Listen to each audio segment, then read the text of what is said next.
Now we're returning into Senate Judiciary Committee. The first witness is Becca Dragon from Pownell, Vermont, representing herself as well as People for Ethical Adoption Forum. Becca, thank you. So I'm just gonna pull up my testimony on my laptop so I can read it to you all. Great. And thank you so much for having me here. It's really my honor to be able to sit here and speak with you and help educate about current themes in adoptee advocacy and some of the bigger themes that are underlying this current legislation. First, a bit about my expertise in this issue. I'm an adopted person. I'm in reunion with my biological family. I went to reunion without a birth certificate, without an original birth certificate. My records are tightly sealed in a courthouse or a dark dungeon somewhere in Washington, D.C., which is the place of my birth and my adoption. I'm the vice president of PAIR, People for the Ethical Adoption Reform, and I act as their director of education and domestic adoption matters. I'm a founding board member for Adoptees for Choice, and I serve as their director of media relations. And it's been my honor to join the Vermont Adoptee Rights Working Group to help bring the adoptee voice into this legislation in particular. I have a recorded class for adoptive parents, and that's called Living Adoption. And lastly, I have a public advocacy platform. It started 6 years ago as an outreach for my project, Adoption Myths and Misgivings, which is a book about common myths that adoptees frequently face in their lives. This work involved interviewing literally hundreds of adoptees and connecting with thousands more, including connection with countless adoptees in reunion with their biological families. So I believe this work gives me a really unique perspective, a clear view into the actual lives of adult adoptees well after the act of adoption has passed. This is a perspective that no adoption facilitator, adoptive parents, or any other non-adopted person could have. Adopted persons are the experts in adoption. We're the only ones who live it. So our society has a very powerful narrative about adoption. It's simplistic, it's reductive, and it's mostly focused on the theme of a disadvantaged child being taken in, saved even, by better people for a better life. When most hear the word adoptee, an image of a baby or a young child come to mind. If you search adoption on the internet, voluminous amounts of videos, images, stories featuring happy adoptive parents and infants and little children appear with huge smiles, tears of joy, and rarely does the silver-haired woman, mom of 3 teenagers, turning 50 this year, come to mind. Adoptees are primarily seen and valued as the happy outcomes of our adoptive parents' family building, or alternatively as the relieved burdens of our birth parents who had a crisis pregnancy. Rarely are we seen as the actual, complex, and autonomous human beings that we grow up to be. Adults with families of our own, thoughts of our own, and relationships of our own making, fully functioning and whole members of society. Adoption, before it is relational, is transactional. All adoptions begin with an act of the state. It is legal, it's contractual. The person that was born to our birth parents is legally unpersoned. That unpersoned child is transferred in a contract and then repersoned with a new identity, new parents, an intended clean wipe of the slate. Win-win. Our birth certificates are made to reflect a legal fiction that our non-related adoptive parents actually gave birth to us. Our old person, the one that we started life as, is then sealed away, hidden even from the person it pertains to. Court officials, social workers, town clerks, lawyers, official record keepers, and even our birth parents have more right to see our own birth certificate than we do. In non-disclosures, the right to deprive us of our own original birth certificate is even given to people just because we share DNA. And we are made state secrets to ourselves. I was watching the testimony of a similar bill in Louisiana last week, where an adoptee testified about her experience with their state adoption registry. She was speaking to a social worker who was holding her birth certificate in her hand, and the social worker looked at the adoptee and told her she could not give it to her or even show it to her because, quote, this person doesn't exist. The adoptee responded, what do you mean? I'm right here. I exist. Imagine this for a moment, if you can, from the perspective of the adoptee being told that our very origin is not ours, that it belongs more to the impersonal state or a facilitating agency than the actual human being it was created for. Representative Knott said before the House Judiciary vote on the bill, the birth certificate is there, the adoptee's document. It is one of the key documents in a person's life. It is a key factor in someone's identity. I don't feel that one adult has the right to deny another adult this key component of their personhood. Go ahead. No. Yeah. Okay. Yeah. The argument for keeping our original birth certificate inaccessible to us is privacy and even safety of the birth family. Let's address both of those concepts head on. In Vermont, that act of amending the birth certificate and sealing of the old one is at the petition of the adoptive parents, not the birth parents. It is not even a legal requirement for an adoption to be complete in our state. The sealing of the birth certificate is a practice. It is not a statutory requirement. If adoption facilitators made promises to birth families, promises that, quote, no one will ever know, then this is a promise that should have never been made. Confidentiality and privacy do not mean secrecy. Even the law states that it is possible that records can be unsealed. There is no 100% promise of forever secrecy. However, statutes are not promises. They can and they should be changed whenever they marginalize and deprive a particular group of people of civil rights simply because of the circumstances of their existence. Adoptees are one of the only groups of people still existing today in this country who, through no choice or agency of their own, are forced to live under codified laws that deprive them of rights that all other citizens enjoy without restriction. Why are we attempting to defend and keep the promises made by adoption facilitators, promises that we ourselves, the adopted people, did not make? I declare in autonomy that no one has a right to make a lifelong promise of secrecy on my behalf. Any promises made on my behalf without my consent, promises that deprive me of equity under the law, should not be kept. This is an opportunity for restorative justice. The original intention of the sealed birth certificate was not to protect the privacy of birth parents. It was instead to prevent interference in the adoptive family from the birth mother, protection for the child from being labeled a bastard, and protection of the adoptive family from the cultural stigma of infertility. It created the possibility of never telling the child that they were adopted. However, if the spirit of the closed record is truly privacy for the birth family, as it's been argued, then that spirit is betrayed and obliterated by commercial DNA testing. I have submitted to you for your review. I brought paper copies for those of you who are here in person. And I just found out I can share the screen, so I'm going to share the screen. I'm bringing you a chart that shows a typical DNA search for a birth parent. And hopefully it's simple and humorous enough to, do I have screen sharing capabilities now, Peggy? Let's see. Oh, I do, I think. Yes, okay, just give me a moment. So this is what we're looking at right now. I can't get rid of that convert the PDF sign, so you'll have to excuse me. So when you do a DNA search, you are consensually matching with anyone else that has taken a DNA test. All you need is a fifth cousin match and a skilled search angel, and you are contacting everybody. And often it is the last person to know that their secret is out is the birth mother. Everyone, their mother, the mailman knows, and they heard, and everyone's talking in town, and contact has been made peripherally. And sorry, I have to go back to my testimony, so I'm going to stop sharing. But you see that chart, and I'm going to share again in a moment. So in my own case, my DNA match on Ancestry was an uncle who received my contact on the eve of his wedding, which my birth mother, his older sister, was officiating. He had to have that conversation with her, and both she and I were robbed of the dignity of being each other's first contact. My fellow adoptee, my friend Jennifer, who gifted me that fateful DNA test, spent 2 years contacting dozens of distantly related DNA matches until she found her first mother.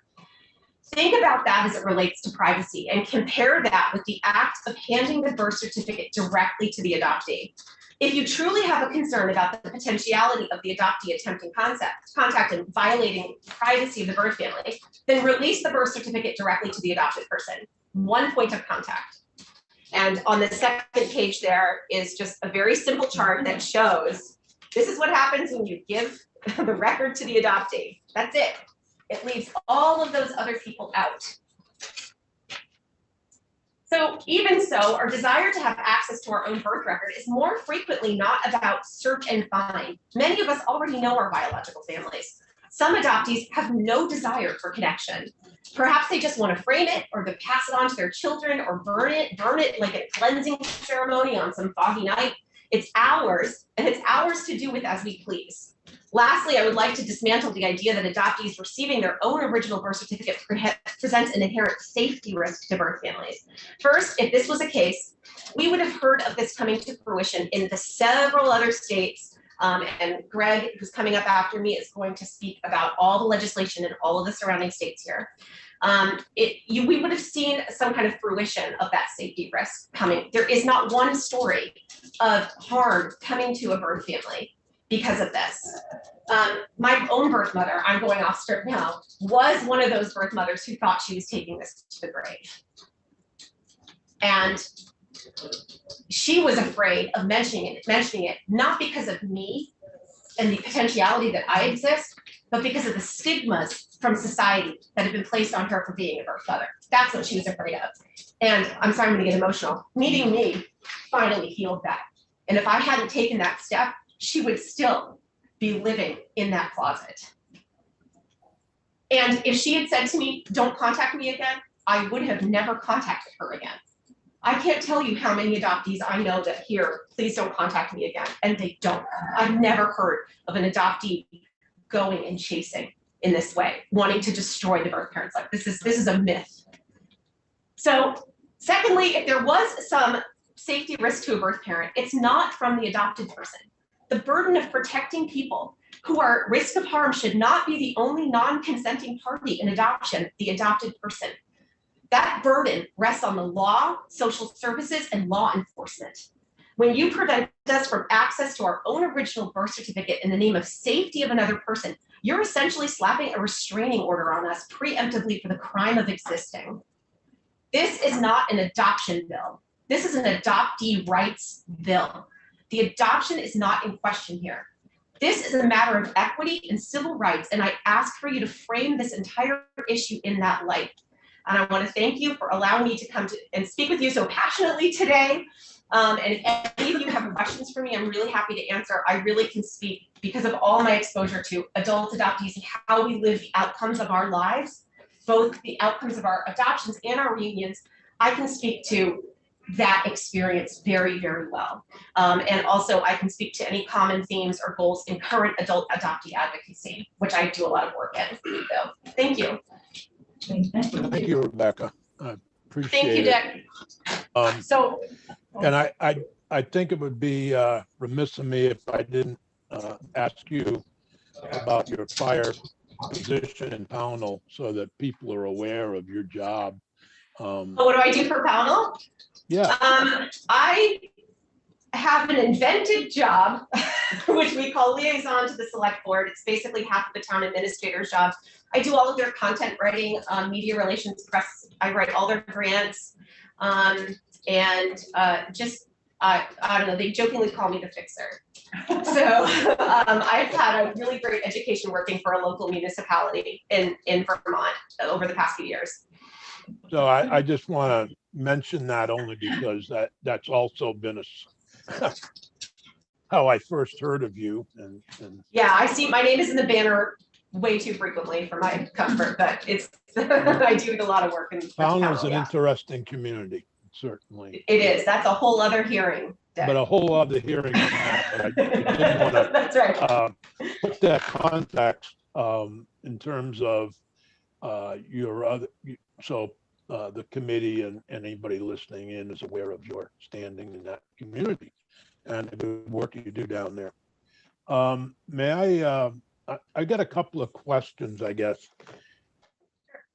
When did you first find out you were adopted? I don't remember being told that I was adopted. I was raised with it just being a fact of the family. It was part of our language around who I was. There was never a moment where they had to break the news. There was never any shame around it. In fact, I was quite proud to be adopted. And I grew up in inner city Washington, D.C., and I knew a ton of other adopted people growing up. I'm very lucky in terms of adopted persons in this country. I had a lot of exposure to other people. Well, I'm glad to hear that. The reason I bring it up is that many times adoptees don't find out until much later in life, and they may actually find out through sources like Ancestry.com or some stumbling on the adoption papers. I didn't. So that is called a late. Yeah, my parents started telling me before I even knew what it was. But we had another family member who was not told until he was 18, and he stumbled across the records, and that was a very difficult time for him. And you know, I often compared my knowledge of it to his. Speak more loudly, please. Speak more loudly. Oh, well, I'm trying. I often compared my cousin's history with adoption with mine, where he didn't know until he was 18, and it created a lot of angst between himself and his adopted parents. Yeah, that's called a late discovery adoptee. I know many late discovery adoptees, and that is certainly that practice of keeping the secret still happens, unfortunately, certainly a lot less than in the origins of American adoption. Yeah. Senator Sears, see there, there, Other here I am, questions? here's Yes. my hand. So You'll go right ahead. I thought this is really helpful. Oh, good. Because I have a number of friends who are around my age who had children and took them up for adoption. And they were this person. And they were concerned. We lived in a very small town, and you know, you can go away and visit grandma for a few months and come back, but they were very concerned that this would come out and it would impact this person and this. So I always felt that there needed to be some protection for the birth. But there's no. I mean, so 20 years ago, Yes. this wouldn't have had an impact on. I was an adult adoptee without access to DNA testing. I know what it's like to not have this opportunity. This, everybody out there in the world can know anyway, and I have great sympathy for the fact that, boy, the birth mother is probably the last one that will ever find out. Well, everybody else in town and third and fourth cousins and sisters and brothers. Especially in Vermont, because Vermont, as I learned living in Pownell, has like 6 families in it sometimes, you know, like 6 major families, and they will find. They will find. If they're looking. Some aren't looking. There are many adoptees who get that birth record and don't do anything with it except for say, oh, and just let that piece settle in. Yeah. But yeah, this was very helpful. Oh, good. I'm glad. Actually, I don't know. Senator Benning has a question or comment. Actually, a comment and a question. Sure. Did you come from Pownell this morning to be here? I was already in Montpelier. We are kind of in a mixed up state with some of us on remote and some of us not. But had I known you had traveled that distance to get here, I think it would have been appropriate for at least those of us in the room to introduce ourselves. Oh, thank you. So Alice, if you start, we'll go around the table and then I'll come back to you for a question. Oh, thank you. Alice Nitka. I live in Ludlow. Oh, Ludlow. Okay. And I'm Joe Benning, presently from Caledonia County, but according to the colleague across the table, my district may be all of a sudden in Essex County. Oh, that's so right, redistricting. We're traveling. I'm Jeanette White from Windham County, and I chair redistricting. Oh, I'll talk to you So, after. so if I can come back to my questions, I actually have two. Well, actually, I think Senator Baruth and I should have the opportunity to introduce ourselves as well. Yes. Oh, yes, thank you. I am Senator Phil Baruth, representing Chittenden County. And I'm Dick Sears, representing Bennington County in the town of Wilmington. And I also am an adoptee, and so I have particular interest in the subject, although I was adopted in Massachusetts. So whatever we do here is not going to impact me. Just the same as whatever Becca does here in Vermont is not going to impact her. Because her adoption took place in Washington, D.C. It's locked away. Well, that's actually a segue into my first question, and that is, should this not be a national effort? It absolutely should be, in my opinion, should be a national effort. I do believe that this is a civil rights matter, that all adoptees all over this country should have access to their birth record. However, we have states' laws, you know how that works. And so every state, we have to appeal to every state. And it just so happens I'm a constituent of Vermont, so I'm able to come and do this work here. There are other adoptees in other states that are pounding the pavement there. Yeah. And Well, the conversations are different in different states, honestly. oh, sure. I'm an attorney, and I'm thinking as you're speaking, does the birth mother have any kind of a right to a contract that would prevent access? I hear you obviously advocating quite passionately for the child to be able to have access and shouldn't be denied because of their mere existence. I do understand that, but I'm wondering in contracts law, if a person gives up a child, a contract with the state that says this shall never be released, should that be overridden by what you are desiring to have here?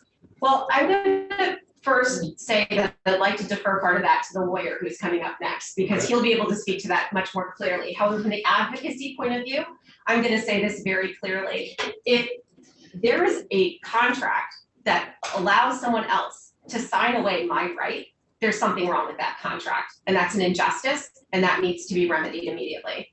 That's so yes, there's been many contracts in our history that we got rid of, and laws. Okay, well, I Yeah. appreciate that. My final question is slightly different. Sure. You're from Pownell. Yeah. Let's just hypothetically say a statewide candidate was coming into town to wave at cars. Where's the best place to do that? Oh, yes. No way. We don't have car traffic in the same way, but if you want to talk to me after, I'll help you out. Yeah, of course, thank you. And yeah, Shameless. Philip, did you have anything? Had you raised your hand, Philip? No, I think you're at, go ahead, Alice. Okay, so of course, we spoke before. I worked in adoption for 27 years. Of course, no adoptees who were adopted at all different ages, including as teenagers. So of course, a lot of what your organization is focused on are on apparently infant adoptions or very, very young children adoptions. Well, in terms of some of the things that were said, of course, the older adoptees obviously know their whole history already, and sure, they know there's been a lot of. they still don't have access to their birth certificate though. Well, they might have had it already. They might have had it A already. copy of it, possibly. Sure. They might have had a certified copy. I mean, after all, Possibly. they're older and had their own records, before anybody closed off any records. But I guess I'm a little bit. There was one thing you said about for something that in your testimony there, which I don't have in front of me yet, but for adoption to be complete, something about Vermont that was kind of toward the beginning. I'm not sure. What you In were Vermont, saying. it's actually an act of a petition of the adoptive parents that seals the adoption record and amends the birth certificate. It's not the birth It's not parent. No, they have, because they've TPR'd, they've terminated parental rights, they no longer have any control over those things. It is by petition of the adoptive parent, from what I understand. They don't, it's not, they don't even have to do it. Adoption can be complete with the decree of adoption without the amendment of the birth certificate. And if you look, I actually have I have a picture of an amended birth certificate that has those words along the bottom of it, that this birth certificate has been amended by decree or by petition, sorry, of the adoptive parents. So I don't think there's an exact petition paper, but yes, I mean. They have to make the request. It's by They their make the request. request, yeah, I mean, they're, Theoretically, they don't have to. It's the adoption decree that finalizes the adoption. yes. Yeah. Yeah, I don't disagree with that. That is what finalized the adoption. I guess I was thinking about all those other adoptees who are in the mix now. Who, I think, you know, your testimony really focused on infants adoptions. And, you know, which of course, that's what you're trying to do, is get the birth record over. I was wondering about the, so for how this bill is proposed, which you've been studying, what about the people who, I know there's going to be an opportunity for birth parents, and the bill keeps calling them former parents, which seems strange, but for the birth parent who hasn't had a chance during their history of relinquishing a child for adoption, making a plan, didn't perhaps have the opportunity to sign a statement that their records could be disclosed. This is the registry records, not the birth certificate. Okay, you're asking about registry records, okay. Yes, so if they didn't have an opportunity to sign a statement as to whether they did or didn't want to have their identity disclosed or the records disclosed at some point after, and I know that there's going to be an educational push to get people to know that they could sign a disclosure statement or non-disclosure, I guess, about the registry before the bill goes into effect in July of 24. But for those persons who never see that ad or never got the opportunity to do either of those, what is going to happen in the registry with their information? You're gonna need to ask Ms. Schuma about what's gonna happen inside of the registry. She knows that registry inside and out, I've noticed, so I would defer to her. that's However, fine. I would like to just address two things that you said. Yeah. One is, what about all of these other adoptees? Well, there are a whole bunch of other different kinds of adoptees as well. There's also inter-country adoptees, and we don't hold their original birth record. And so, We you know, this is not We might, certainly do hold some of them. of Vermont. okay, well, Yeah. you know, this is about those of us who are barred from our original birth certificate. So that's what. And this is why I made it very clear, this is not an adoption, this is not about the whole scope of adoption, this is an adoptee rights law. And that's where I think I would love to see it not get bungled up in, let's talk about adoption as this whole thing. Let's talk about giving rights to adoptees they're currently deprived of. And there is the non-disclosure, in this bill, there's been the addition of a contact preference. So people can file that contact preference. And when the adoptee gets their birth certificate, there'll be a letter saying, don't talk to me, or call this intermediary, I want help, or yeah, I'm here, let's go. Oh, can I, Give some more can I agency just- to all parties. yeah, we're talking about two or three different things I here. hear you. I'm sorry, I'm talking about two or three different things. Yes. One of those is the right of the adoptee to have the information, whether or not there's becomes a relationship with the birth parent or birth parents is really a different issue. There's nothing that requires them to do so. As I see this bill, it really is just looking for information about the birth certificate and if whatever's there. But I will also say that one of the troubles that I've had over the years is health records. Whenever I go to a doctor, even in my 70s, they ask about my parents' health. And I have no idea who my father was. I now know who my birth mother was, but I have no idea who the birth father was. I suppose I could find, but it's the health information that's also lacking. And I hope that there's a section here, and if not, we should have work with Michelle and the Department of Health on that. That's vital information that is lacking for an adoptee. Senator Sears, you can't see Michelle, but she had her hand up trying to answer a question. Okay, I just Michelle? wanted to address Senator Nick's question about the access to the identifying information from the registry. Yeah. About the pre-1986 adoptions, if there was no indication Of wanting to be contacted. of wanting to be contacted, then that information is not released under current law, and it would, so Under current law. Yep. But I mean, what about after this? it would be released. So all that info, so you're saying the answer to the question about the registry is that all the information that's in the registry, whether someone has, prior to A6, whether someone has signed a disclosure or non-disclosure, will automatically be available if the adoptee requests it. Is that correct? No, if you have signed a non-disclosure, Yeah, okay, so, then the identifying information will not be released from the registry. right, But if there is nothing, that's what I'm talking about. it will be released by the registry judge. Okay, that's what I'm wondering about. All the information, even though the person, prior to A6, even though the person has not signed a disclosure or non-disclosure or didn't even have that opportunity, that information in the registry, where all the background information is, will automatically be available. Is that correct? Yes, to the adoptee. Yep. Okay. Yep. And I will just say that when the law was passed in 96, 96? there was 96. 96, okay. 86 is July 1st, 86 is the line about whether or not, pre-July 1st, 1986, the default is you don't disclose unless the birth parent has indicated either through the probate division or another agency that they want to be contacted.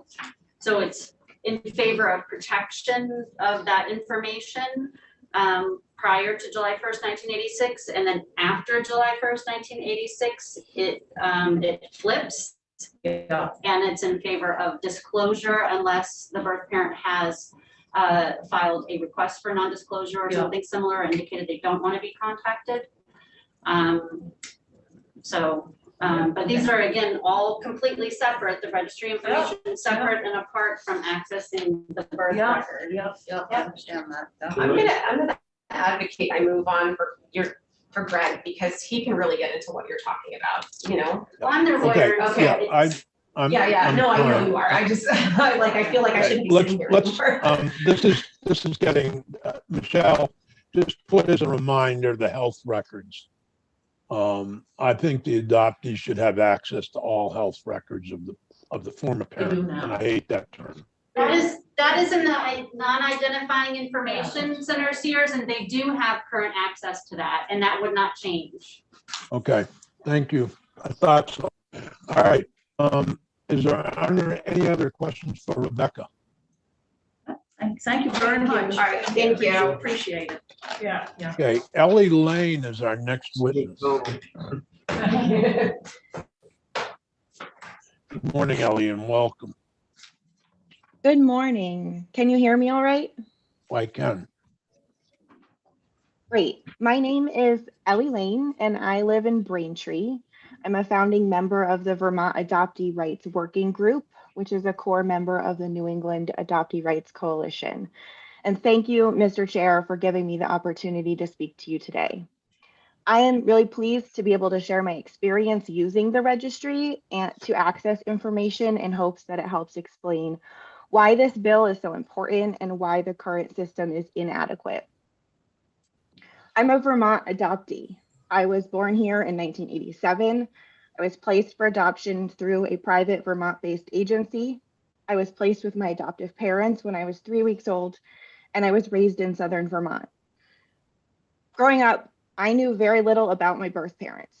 I had fairly standard non-identifying information, a paragraph about their interests and how tall they were, their hair color, how many siblings they had. I knew more about my birth mother than my birth father, but I didn't learn their last names until adulthood, and I didn't know who my birth father was until I was in my 30s. I was raised in a small town where talk of who was a real Vermonter and who was a Flatlander was rampant. When we received history lessons, classmates and teachers tried to relate what we learned to our own family histories and ancestry. Like most kids, I had to create family trees and write reports about a country my ancestors came from. As an adopted person, I never knew how I fit in. Just a few years ago, I used the Vermont Adoption Registry to access both identifying information and my original birth certificate, and I want to share that process with you. For starters, the form adopted people have to submit to request their information from the registry is not available online. Adoptees have to contact the registry, ask for it, and wait for it to be sent to them. The form requires their social security number and has to be notarized and mailed back. This was not something that I took lightly. I requested the form several times over the years. I was hesitant to submit it because I didn't know what I was going to find, and it was a deeply personal and reflective process for me to decide that I was ready to learn whatever information was available, and also to weigh what I might do with any information that I received. It was the 5th copy of the form that I filled out that I finally had notarized and submitted. After I submitted that form, I did not receive a response. It wasn't until I inquired more than a month later to confirm its receipt that I received a response saying that the process might take a while, and that was certainly true. It was more than a year after I submitted the request before I received any information about myself. What I did receive did not include my original birth certificate, but did include the names of my birth parents, their last known contact information, health history forms completed by my birth mother, reports from the hospital where I was born, and from my brief time in foster care.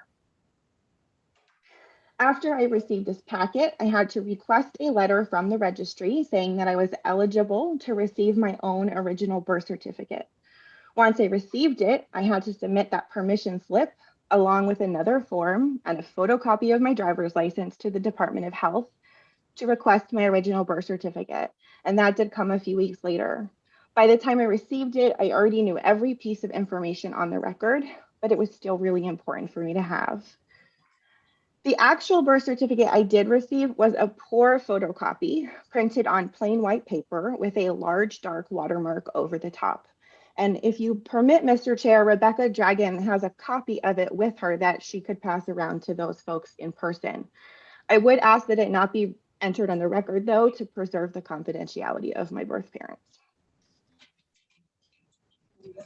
Don't let it Don't go. If Don't let it go. if you hand this to us, does it not become part of the public I'll record? hold it, Yeah, don't let the camera. hold it up. Wait, just, Just so the Yeah, camera we can don't read need it. to- You see it. No, we don't. She wants you to see the watermark. I want to see, yeah, all right. We can look at it later. Elise, just so you're aware of what's going on, once you present a document to us and we stick it in our files, it becomes subject to Public Information Act release. I appreciate you. We'll look at it. We'll look at it privately. Thank you. I really appreciate that. The main reason I wanted you to see a copy of it is because I want you to see the indignity of finally getting this document and having it presented, I think, in a very poor fashion. It's a really poor photocopy, and the watermark is demeaning. And so I think that really needs to be addressed. If you do look at it, you'll see that it contains my name at birth. It has the details of my birth, including the hospital that I was born at and the time that I was born at. It has my birth parents' names and their ages, but it does not have their birth dates. And it has a PO box for my birth mother from 1987. This record has significantly less information about my biological parents than the information I already had about them, and it offers no information that would help me contact them. Access to these original birth records is really a separate issue from search and reunion. Unrestricted access to these vital records would do very little to contribute to adoptees showing up on people's doorsteps, but would go a long way towards ensuring our dignity and restoring our basic rights. By contrast, I lost my amended birth certificate a couple of years back during a move. In order to obtain a copy of that vital record, I went online. I filled out a form. I paid $12 and I had a certified copy in hand within a few weeks. But back to the beginning for a moment. I was in my 30s when I learned my birth father's last name, when I learned that my ancestors were fairly early white settlers of Vermont, that geographic landmarks and even hospitals were named after my family. When I could actually put together my family tree, or even begin to understand how I fit into the American story. I was in my 30s when I first felt connected, tethered to the world, because I knew where I came from. This is a basic human right, to know how you are connected to the world, to know what blood pumps through your veins. It's not trivial, it's not incidental, it's fundamental. Every single person just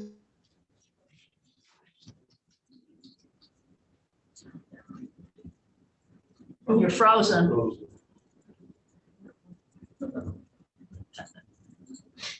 I can answer that question. H629 originated from a Vermont constituent who contacted his representative, Catherine Webb, to ask that she pursue legislation that would give his adopted sister the same right to access her own vital record that he, a non-adopted Vermonter, enjoys. And this bill would remove the layers of obstacles placed on adoptees who are requesting access to their birth certificate through a highly restrictive process, and instead provide that access through the health department in the same way as for all non-adopted Vermont-born citizens. I'm here today with you, asking you to please pass H629 and restore the rights of Vermont-born adoptees. Thank you. I'm happy to answer any questions if you have them. Thank you, Ellie. Senator Sears? Is he muted too? You're muted, Senator Sears. Did you have a question, Senator Nika? No, I was just trying to tell you that you were muted. Thanks. Oh, thank you. Ellie, thank you so much for the testimony. Could you share with us a little bit more about the difficulty, how we could improve the Department of Health's acts? Simply, how can we improve your ability to get your birth certificate and other vital records from the Department of Health that were, I'm really interested in how that all worked, because you are a Vermont adoptee and therefore you have a little different perspective than other adoptees who may have been adopted in a different state. Absolutely. I mean, what I like about H629, the way that the House passed it, is that it provides adopted folks the right to access their birth certificates in the same channel. So being able to go online to the Vital Records site and fill out the same form that everybody else would fill out, which is really different from current law, where I have to go to the registry and get access to all of the identifying information and then request this permission slip. The other thing that I really like about the way— Can you be clear about the permission slip? That's what I'm not familiar with. Sure. Whose So permission do you have to get? yeah, Ms. Schuma's permission from the registry is what you need to get currently. So the process is you have to request identifying information, and the registry has to determine that you're eligible to receive that identifying information, which is based on when you were adopted, as well as whether or not your birth parents have filed a non-disclosure or a consent form, depending on when you were adopted. And they check with my understanding is that the registry then checks with the probate court as well as the adoption agency and the registry's records to see if those forms exist. And then once they determine whether you're eligible to receive that information, you can ask for a letter from them that says you're eligible to receive that original birth certificate. And then you have to take that with another form to the health department who holds the original birth certificate and present that together. And then they make this uncertified photocopy of the birth certificate. So you have to deal with, I assume that it's DCF that has the registry, as I recall. Am I correct? Yes. So they have the registry. You have to go through two different state department agencies, DCF and the department, and finally the Department of Health. So that must also be, you like being asked to go to Department of Public Safety to get your motor vehicle license, and then having them check with you, and then you had to go to the motor vehicles, which is a different agency.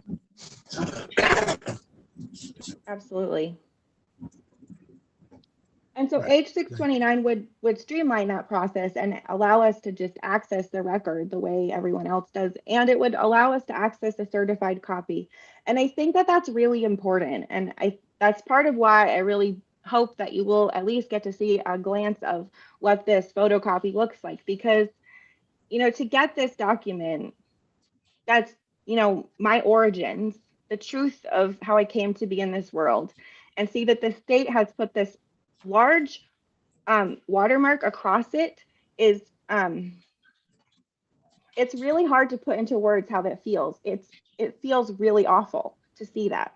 And a certified copy would be much more dignified to receive. I'd like to know who puts the watermark on your certified copy. It's a DCF, or is it the Department of Health, or who does that? I don't know the answer. I imagine that it is the Department of Health when they make the photocopy. But I'll just note that under current law, we don't get a certified copy. We get an uncertified copy, and that's why it is this poor photocopy. And it can't be used for, and I assume it can't be used for identifying purposes to get a passport or some other record. It's your adopted birth certificate, for lack of a better term. Okay, that's helpful to understand the interaction between the two departments. Even though they're all in the Agency of Human Services, they're two separate, completely separate departments. Thank you. Other questions for Ellie? Thanks, Ellie. Thank you very much for coming here, and thanks for sharing your story. Thanks for your time. Thank you, Our Ellie. next witness is, I believe, if I jump ahead to, I think it's, let me look at my agenda again here.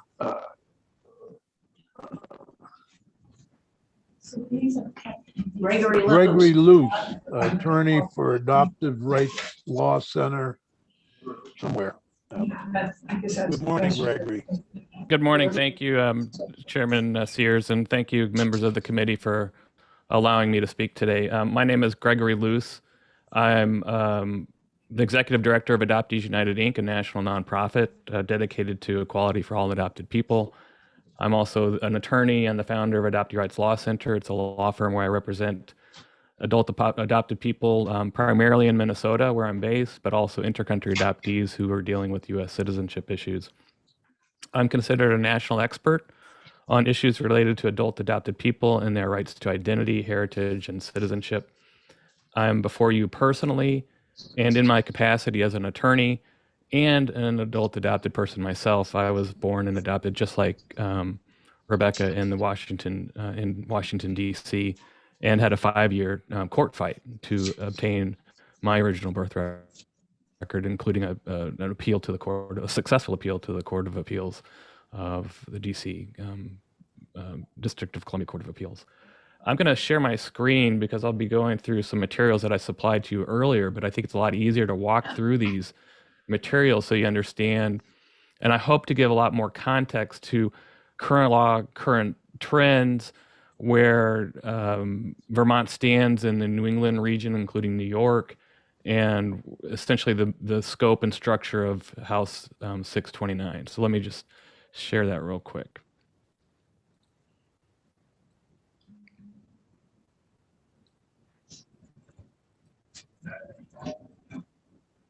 All right, you should be able to see the screen.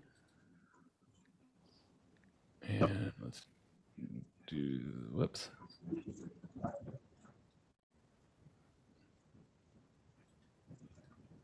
And are you seeing the screen fine?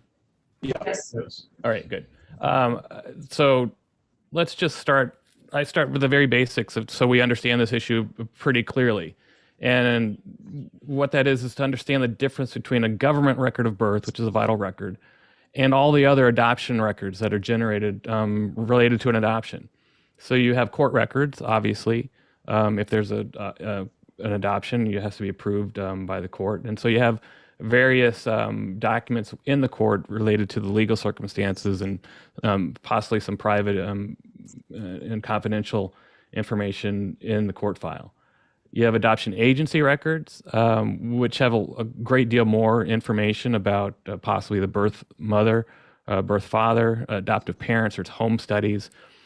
And the private child placing agencies they're controlled by the agency's own policies as well as state law and regulations. And the agencies have no control over the government records and can't make a legal promise to anyone that someone else's own birth certificate will remain sealed and unavailable. And then you have the original birth certificate, which is what is at issue here today. And these are government records of birth. It's independent of adoption. So because when a child is relinquished for adoption, there's no guarantee that he or she will be adopted. And such a guarantee is legally impossible to make. So is alleged promise of anonymity, and I'll go into that in a little bit. This issue in the region and what's done in the states around Vermont. Vermont and Massachusetts are very obvious outliers on this issue. New York in 2019 passed a bill which supplies, upon request at age 18, a certified copy of the original birth record, not only to adopted people, but to their descendants. Approximately 20,000 requests have been fulfilled over the course of those 2 years when it came into effect in January 2020. There's been no reported incidents and no issues related to the release of those records.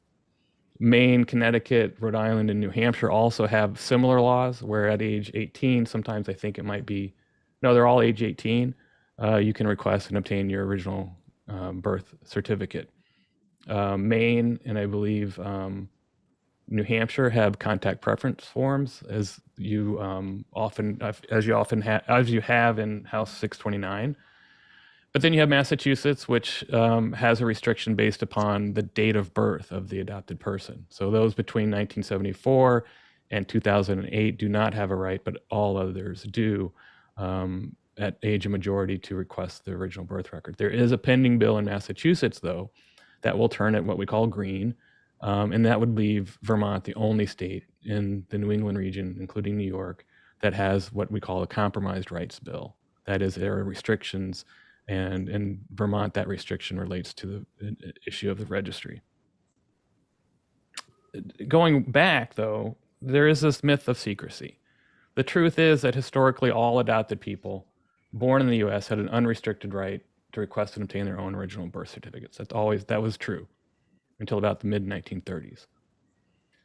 But the power of that secrecy, it still holds.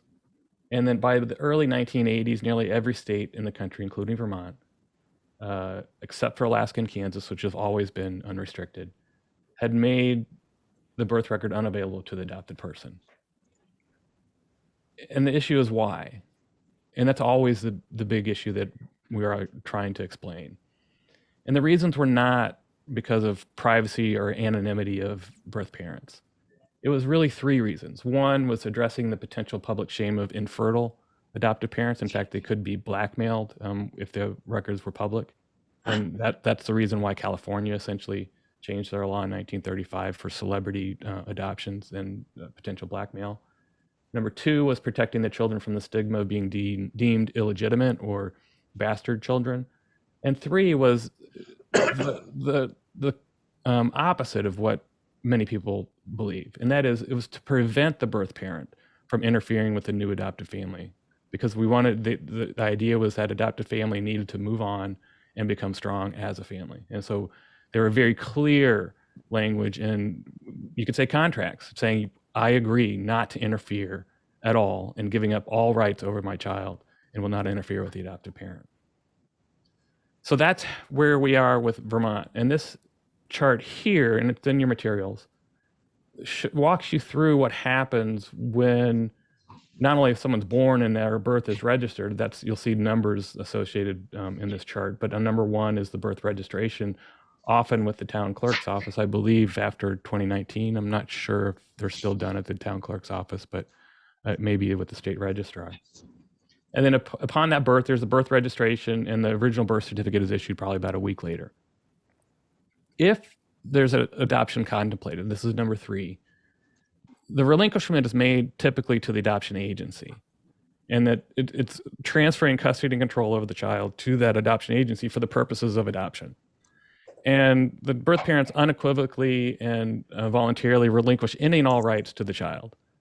And that adoption agency takes control over the child, custody and control, and works to make an adoptive placement. If the court, there's no guarantee of adoption, by the way. I mean, if no adoption happens, even though there's been a relinquishment, that original birth certificate is the only birth certificate that exists. But if there's an adoption decree, and as part of that adoption decree, and this is current Vermont law, and it's a law in many states, the court, the adoptive parents, or the adoptee, if the adoptee is over 14 years of age, may request that no new birth certificate be issued. So it's under the control of the adoptive parents, essentially, as to whether one is issued or not. There is no promise that there will be a new amended birth certificate, the original will be sealed. That's an impossible promise to make. But if one is issued, the report of adoption is sent to the Vermont Department of Health, and it has all the information on it in order to match what will be a new birth certificate to the original. And the Vermont Department of Health issues an amended birth certificate. These are the notes that go along with it. So the numbers here, you can read a little bit more about each one of those. But if there's no adoption, that original birth certificate remains. And in fact, if there's only a relinquishment, then there is no other birth certificate except for the original. And it should be noted too that in Vermont and many states, the birth index, as well as birth certificates themselves, are publicly viewable in the town clerk's office. You can go in and ask to look at the birth certificates. You can't get a certified copy, but you can ask, and those are publicly available documents to inspect. So the idea that it would be sealed and forever unavailable is not true. This is where we are in the United States currently. There are 10 unrestricted states. 5 of those are the New England area. There are 23 what we call compromisers, all sorts of compromises that exist, many discriminatory, all discriminatory actually, and then 18 restricted. Restricted means you need a court order, and most of those are in the South and in the West. The restricted states typically, as I said, typically means that adult adoptees have no specific right to request the original birth certificate except by court order. That's what I had to do in DC, and it took me 5 years to do that. Compromise states, there's all sorts of different restrictions. In Massachusetts, where I believe Senator Sears was born, it's what we call a donut hole state, and those born between 1974 and 2008 have 0 rights to obtain the record. But that there's a pending bill on the Senate floor currently that may change. There's other age-based restrictions. There's parental consent restrictions. There's what we call a zombie veto, where if a birth parent vetoes the release of the record, that veto lasts beyond their death. There in Pennsylvania, you have to graduate from high school in order to request the record. Jeez. So it's and then the worst are, yeah, it's a crazy one. And then the worst one are the redactions. It's redacting information, and it just really mars and obliterates the adopted person from their own birth certificate. These are the equal rights states. Alaska and Kansas have always been unrestricted. Oregon began a trend in the late 1990s, followed by Alabama, and then you got your New England states, New Hampshire, Maine, Rhode Island, New York, and Connecticut. I'm honorary New England state, New York. I know that may be controversial to say that New England, but they're right next to you guys. What's that? We don't. I was just at an event in Arlington, Vermont, for Remember Baker, who was part of, was captured by a New York posse, and we just don't trust Yorkers in Vermont. Right. So that was during before the revolution. Yeah, I Anyway, hesitate. That's Yeah, a long story, but it is particularly acute down here in this part of the state, Right. in Bennington area, where Right. I only include it because I was heavily involved in New York in changing the law. And we changed minds there because that was one of the most restrictive states in the country was New York until 2019. I'm going back 250 years here. Well, I guess that it lasts. Yeah, it does. I will say, interestingly, Louisiana has a bill that's on the House floor as we speak, which is an unrestricted right for adopted people to obtain their own birth records. There has been opposition in Louisiana from the Louisiana Right to Life, who claims that there was a promise. But even in very conservative Louisiana, the committee members on what's the equivalent of the Judiciary Committee there, rejected that and said there is no promise. What promise are you talking about? And opposition could not come up with that. We've seen this chart already. Rebecca had that, but this is really the reality of both the compromised states and the restricted states when you essentially are incentivizing the use of DNA or any other methods. I mean, there's been methods available for years, including private investigators, social media. It used to be back in the 70s, you could find a searcher and pay them $2,500 cash. And within a few days, because they had some sort of access to government records, they would give you the name of, typically in those days, it was the name of the adopted person, not the birth mother. And then this is the process that H629 would have if it's in place. And that's a very simple process. The birth parent could file a contact preference form with the registry, which I believe that's a good place for it to belong. And the adopted person can apply for the original birth certificate from the Department of Health. It's issued with a notification that there may be a contact preference form on file with the registry. I like that approach. New York takes that approach currently, where you apply, you get your original birth certificate, but they promote the use of the registry for any contact between people. And that's a good way for that to work. What the person does with their original birth record, as you heard, is up to them. They may not do anything. I mean, I already knew all the information on my birth certificate when I got it just 2 years ago. I didn't find out any new information, but it was very meaningful to have that document and to have the verification of who I was and where I was born to this person on that day in this place. This was what the process would look like under H629. It divides the registry from the Department of Health. The registry is located in the Department of Children and Families, or DCF. The birth record process is housed in the Department of Health. And essentially, if you were born in Vermont and you're 18 years of age, you would receive your original birth certificate. There is one added component for adopted people, and that is you would be given the notification about a contact preference form that the birth parent may have filed with the registry. The registry process is modified. It does retain non-disclosure statements that birth parents can make, and they've had 25 years to make those non-disclosure statements. They'll have an extra 2 now under this bill to if they do not want their name or identifying information released, they can make that choice in the registry still. After any non-disclosure statements registered with the registry prior to July 1st, 2024 will be valid. There will be none after 2024.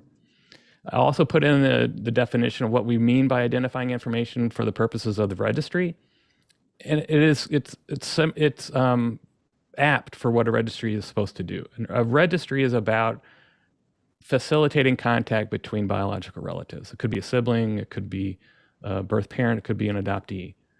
And so the identifying information is defined as any information which might establish the current whereabouts of an adoptee, the adoptee's former parent, or other family member. So it's about the whereabouts. It's about connecting the people who want to be connected. And that's why the contact preference form, which states whether you want to be contacted or you prefer not to be contacted, or you prefer to be contacted through an intermediary, is probably a good place for that form to be. And I add this at the very end. And this is what a New York original birth certificate looks like. It's a certified record. I had the permission of this adopted person to post it after the discussion earlier about, becoming part of the public record, I just blocked out that middle part. But you can see that it does have a statement on it saying this is an unsealed pre-adoption birth record. It doesn't represent what's on file, and that's in a couple of places on the document. So it is, they've issued about 20,000 of these so far in New York and New York City. And if we take Senator White's estimate yesterday that these are worth $10,000 on, the fraud market or identity theft market, that's $200 million worth of certified records that have been released in New York. But again, there's no issue reported about having a certified record. And I agree with Ellie that it's a more dignified way to release the record. But I'm open to any all questions about how this process works, how it works anywhere else in the country, and any questions you are grappling with as you consider House 629. Before you take down that birth certificate from New York, is this how a Vermont certificate would look? It would be up to what regulations you'd have it on security paper, but it would be up to the regulations and what they believe should be printed, probably in red, on the face of the document itself. But it would say something to the extent this cannot be used for identification purposes. Right. Thank you. The other question Senator Benning asked earlier, and maybe given your national experience with this, why hasn't there been a national effort? Well, I wish I could say all states have their own rules, or is it? Yeah, it's this issue is considered a state issue. So we have 50 states plus the District of Columbia. You could throw in the territories, and they all have their own approaches. Although the issue itself is fairly common as to the purpose for sealing birth records in the past and trying to undo them in the present. So, yeah. Other questions for Gregory? Oops. All right. Hey, thanks so much. It was very helpful. Good. Thank you. I appreciate it. Our next witness is Christina from DCF. Good morning, everyone. Thank you for giving me the opportunity to speak with you today. My name is Christina. I am the Vermont Adoption Registry Coordinator. I am technically an employee of Lund Family Center, and I'm one of the contracted employees working with the Department for Children and Families. I have been in this capacity for the last 15 years in working for and doing the work of the Vermont Adoption Registry. I have been employed by Lund for the past 20 years, always within the adoption unit and finding support for families and individuals that are impacted by adoption and guardianship. I am here today. I do not have as much formal testimony as any of my previous individuals today. I'm here to say that I'm able to answer multiple questions about the adoption registry as they arise. And DCF has also allowed me to be their spokesperson in this position to state that the department is in support of this bill as it is written, and in the hopes that it would pass to support the individuals impacted by adoption and those that were born in the state of Vermont. Thank you.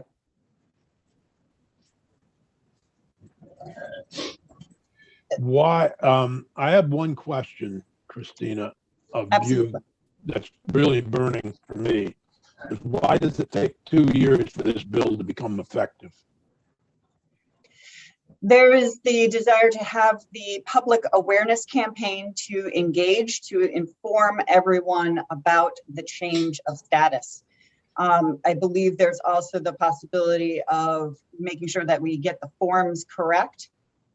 I'm only making an assumption here that the Department of Health also needs to weigh in and make sure that they have their own processes in conjunction with this bill to ensure that they have everything that they need in order to provide the original birth certificates to the individuals.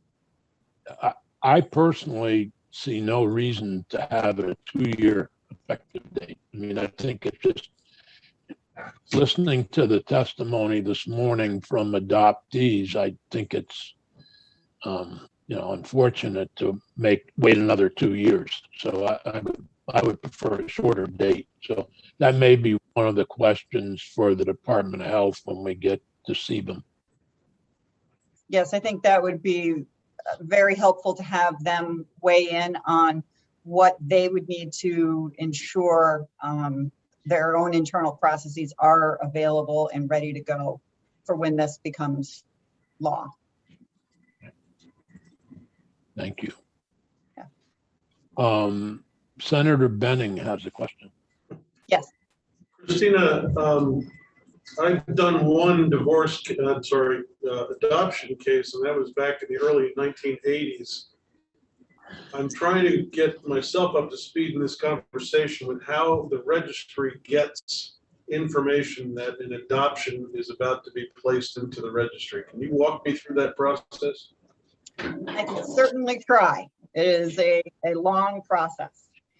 So once a petition is filed in the probate court system from the adoptive family, the probate court clerk needs to inform the adoption registry that a petition has been filed, and that begins the process of the documenting within the adoption registry system that this will be occurring. And once so a petition is always filed initially by the adopting parents? yes, and their agency, if they have an agency that's facilitating the adoption. And with respect to the birth parents, are they able to participate in that petition process by way of, for instance, a non-disclosure form?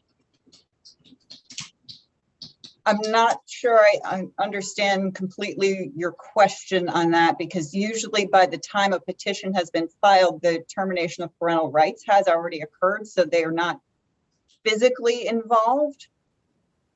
But So, they would, if they have been working with an agency to discuss their options for making an adoption plan, maybe being able to choose the intending adoptive families. They are going through the process of completing all of the necessary paperwork, which would include the consent to the release of identifying information, which is also known as the disclosure forms. Okay, so you're working for the Department of Children and Families. I'm assuming that in your case, all adoption proceedings have begun by a termination of parental rights hearing. In other words, if there was, for instance, a private couple expecting a child that they chose to give up for adoption, and there was an adopting family willing to take that child, they would not normally come through you for that petition, would they? They always have to go to the probate court where the adoption is going to be finalized to file the petition. The registry is responsible for maintaining an index of all adoptions that have occurred in the state of Vermont that began in 1940. So we have a registry of all adoptions that have occurred in the state of Vermont since that time. So they have to provide us with the information about an individual who is going to be adopted. Does that information include everything, not just the petition, but for instance, if the birth parents were signing non-disclosure requests, do you have that in your database? They are supposed to file that with the adoption registry as part of the paperwork that gets finalized at the adoption. We do not keep for example, if Lund was facilitating an adoption, they worked with a parent to make an adoption plan, and the adopting family was one of the families that they home studied. Lund is responsible for maintaining a file pertaining to the adoption information, which could include the non-identifying information, medical information, reasons why they're coming forward and making an adoption plan, a copy of the home study, there's multiple other forms that they would have to maintain as part of their adoption record, and they are by law supposed to maintain that. The adoption registry would get a copy of the disclosure form if one was signed, along with a copy of the petition. We may get a copy of the adoption decree at the end, but that is not to say that that's how it was always done. So files and the way information was maintained throughout the years has changed significantly. Okay, thank you. Other questions for Christina? Michelle, should we hear from the probate court? I don't recall that the House did, but, you might wanna I can certainly reach out to Judge Zone and see, if they could make somebody available just to answer any questions you might have about the process through the probate division. It's up to you. Yeah, I think what Senator Benning has just raised, I think we should hear from at least one probate judge on how the process works. And so we better understand if they have any concerns with it. I'd hate to hear about it after the bill's signed, assuming we get through that process. So can I have one question? Senator Nitka has a question for Christina. Hi, Christina. So I'm just wondering, with regard to after this bill becomes effective in 24, if that's the date or prior to it or whatever, when you get the request for all the information in the file, since as I understand from what I've been told, everything will be available to the adoptee, even if there's no disclosure or non-disclosure. If there's a non-disclosure, it won't be. But if there's no message at all with regard to disclosure or non, then that whole file will be available when someone requests it. So I'm assuming that's everything in the file. Is that correct? To my reading of the way that the law is currently written is that the adoption registry would be responsible for releasing identifying information, meaning the names, dates of birth, last known contact information, any of those pieces of information that would provide identifying information about that individual so that they could be potentially found. I have not read that law to mean that the adoption record would then be open for inspection or copying by anyone in this process. I believe that if a person filed an action in the probate court system to request that would be the way that an adoption record would be able to be inspected by folks other than the adoption registry, the probate court, or the adoption the adoption agency that facilitated the adoption. Is that so? That's specifically. Go ahead. I was just making sure that that was as specific as I can get about the identifying information about what would be available. So yes, that would be available to individuals after July 2024 if there is no statement of preference on file or affirmative preference on file. So that's not really very helpful to them then. How many adoption agencies are there in Vermont? Currently, I believe there are four to five licensed adoption agencies. A private licensed adoption agencies. Yeah, it doesn't include the department. I'm not including the department in that number. Go ahead. Are there private adoptions that happen also, not through agencies? There are adoption attorneys. Kurt Hughes comes to mind as one of our more prolific attorneys in this state. So yes, they are also party to this. And they would, if they were would they be considered for purposes of this bill, would they be considered the adoption agency for keeping records? I believe so. If I they're believe just, that's what, okay, they have to abide by the adoption law just like as everyone else does. okay. Can I But offer if another I, piece of in the case of my situation, I just want to run this by you. In the case of my situation as the attorney who represented the adopting parents, attorneys have to keep records for client purposes. Would the attorney-client record become subject to release based on this statute? Well, If you're working with just the adoptive family and not the biological parent, that wouldn't qualify as part of the information that would help provide identifiers about who the birth parent was. So oddly enough, in my case, I knew both the birth parents and the adopting parents, although the father of the child kind of sort of suggested he didn't really have anything to do with it, but unfortunately for him, the baby was a dead ringer for him. This is just an odd aside, but perhaps humorous. I missed yesterday's committee testimony because I was drawing a jury, and who should be on the jury but the child that was adopted 30 some odd years ago. So I spent most of the jury drawing wondering about the two sides and how their lives went in different directions, wondering what the committee here was doing at the same time. That was very strange.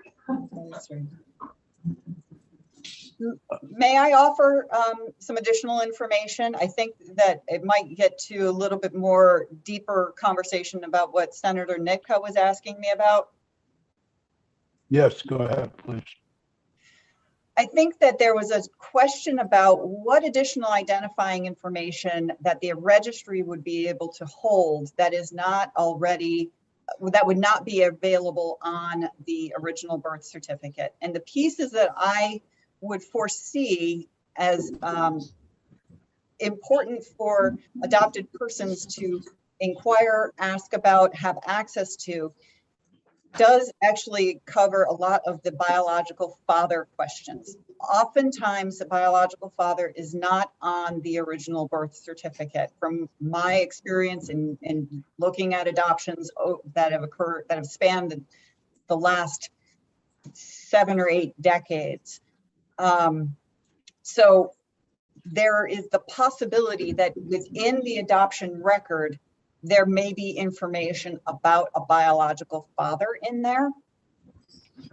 Oftentimes, there are other parts that might be of interest to individuals would be whether or not there's additional information about employment status that would help provide additional pointers for adopted persons to be able to locate their biological relatives within that file that we have access to. So can I ask one more question, Senator Sears? Yeah, yes. So We're almost running out of Right. time, and we may need to have Christina back. And right. Carrie Brown, I'm very sorry that we won't be able to get to you today. Hopefully you'll be available next week, and I apologize to you. So Christina, I'm just wondering, you know, there used to be something called a court report that was filed with the court and the department. I guess they aren't done anymore, or maybe they are or aren't, I don't know. But anyway, that report always had a lot of information about the birth parents and their situation, why they might have made an adoption plan, all kinds of history. And so you're basically saying that when they get the information from the registry, they wouldn't get that, because you're just talking about some basic identifying information. And so it seems like if they're not getting that and they've already gotten the birth certificate, like, you know, it's not as helpful as I thought it would be to them. Yes, as far as my understanding, oh, I'm sorry. Would you give out the court report if you had it in your file? Under the new law. New law. I'd have to take another dive on the new law to see what it states that I can and can't release. Yeah. But under current law, I do not. But what I do provide, and I think that it was something that I provided to put up on the website was a blank copy of the non-identifying information that I Right. provide to adoptees based on the information that is mostly encased within those court reports. And now they're called finalization reports. It might not be as, and I can definitely say that they're definitely not as thorough as the court reports that I've seen you write, Senator Nika. Yeah, Your name shows up very frequently in my files. I see. Yeah, 27 years will do that. Yeah. So yes, and when I'm looking at records that are more current, I Yeah. may have access to additional information. Sometimes there is the original reasons why children came into care. yeah, Those pieces might also be part of my adoption record. Like I said, things have changed throughout the years as to what information was maintained in the adoption records that I have access to through the registry. I see. Okay, thank you very much. Can you provide us with the names of some of those adoption agencies in Vermont? Current or Yeah. all? Current, just one or two. I'd like to hear from an adoption agency, and that's all. Lund, One. adoption advocates. No, let's hear from an agency. So she did adoption advocates, I think she said. She worked, I'm looking One. for agencies. You said Yes. there were 4 or 5 agencies in yeah, the with state. charities or somebody. Are they still doing adoptions? I'm sorry, what was the question? The question was, what are some of the adoption agencies in Vermont? Just name 1 or 2. Lund, they're still Lund. doing private adoptions. Wide Horizons for Children. Adoption Advocates. I believe Bethany Christian Services is still a licensed adoption agency in the state of Vermont. Oh, Adoption Thank you. Advocate. Yep, okay. Thank you so much. Appreciate Friends in the adoption. testimony. Again, Carrie Brown, my sincere apologies for not getting to you today. Hopefully you'll be available next week. So